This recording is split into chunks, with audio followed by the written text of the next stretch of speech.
I first saw SCP-67 on TikTok during the summer of 2024. At the time, it was just another creepy meme people were passing around, a distorted, grainy figure with pale, hollow eyes. It usually appeared in old photographs or CCTV footage. Most people laughed at it, called it fake, and moved on. But what made it spread so fast was the claim that if you looked hard enough at your own photos, you might spot it too. I thought it was dumb. I even joked with friends saying, "What's next, a Slenderman knockoff?" But then, one late night in August, I decided to test the theory. My mom keeps boxes of family albums in the hall closet. Old Polaroids, vacation trips, birthday parties, the kind of photos nobody really looks at anymore. Around 1 a.m., with nothing better to do, I started flipping through them. At first, it was just nostalgia. My 10th birthday, our dog from middle school, a summer camping trip back in 2011. But that's when I noticed it.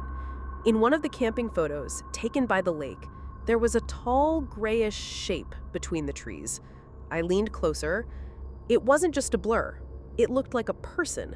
Long limbs, blurry edges like static, and faintly glowing eyes.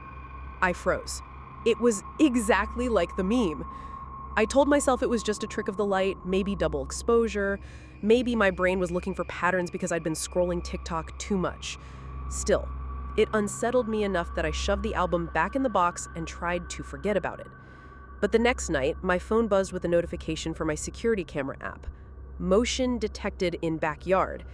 I opened the live feed, expecting a raccoon or maybe the neighbor's cat. But instead, I saw nothing. Just still darkness, the grass barely visible in the infrared glow. Then, at the very edge of the frame, I noticed it. A blurry, pale figure standing just past the tree line, motionless, watching. Before I could zoom in, the feed glitched into static. When it cleared, the figure was gone. I didn't sleep at all that night. The next day, I showed my roommate, Dylan.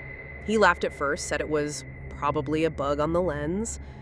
But then later that evening, he came into my room looking pale. "You need to see this," he said. He pulled up a picture from his phone, one of us at a Halloween party last year. In the corner of the picture, half hidden in the shadows by the doorway, was a figure. Grayish, featureless face, hollow white eyes. Neither of us remembered anyone being there. We tried to play it off as a weird coincidence, but both of us were shaken. That night, I left the lights on when I went to bed. Around 3 a.m., I woke to a faint crackling sound. Static, like an old TV. It was coming from my closet. I sat up, every nerve in my body tight. The noise got louder, a distorted hum filling the room. My phone buzzed on the nightstand. It was a new photo notification from my camera roll. The picture showed me sitting up in bed staring at the closet. And in the photo, standing halfway out of the closet door, were those pale, hollow eyes. I nearly dropped the phone. I scrambled out of bed and yanked the closet door open. Nothing. Just clothes and boxes. Silent. I didn't sleep again that night. The following day, Dylan told me something that made it worse.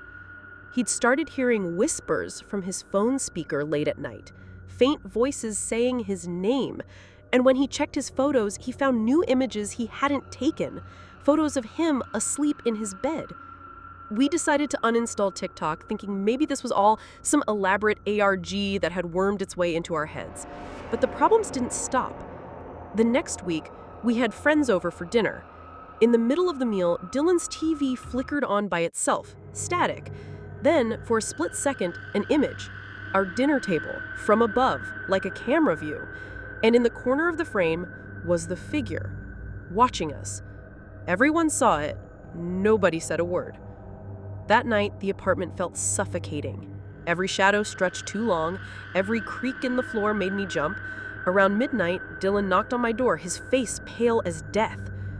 "Look," he whispered, holding up his phone. The screen showed a live view from our security camera, but the timestamp said it was from tomorrow.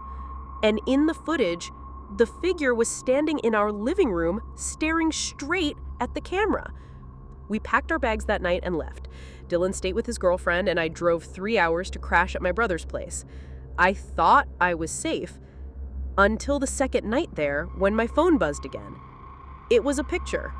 Me, lying on the couch at my brother's house, asleep, and in the background, by the hallway, was SCP-67, hollow eyes, watching.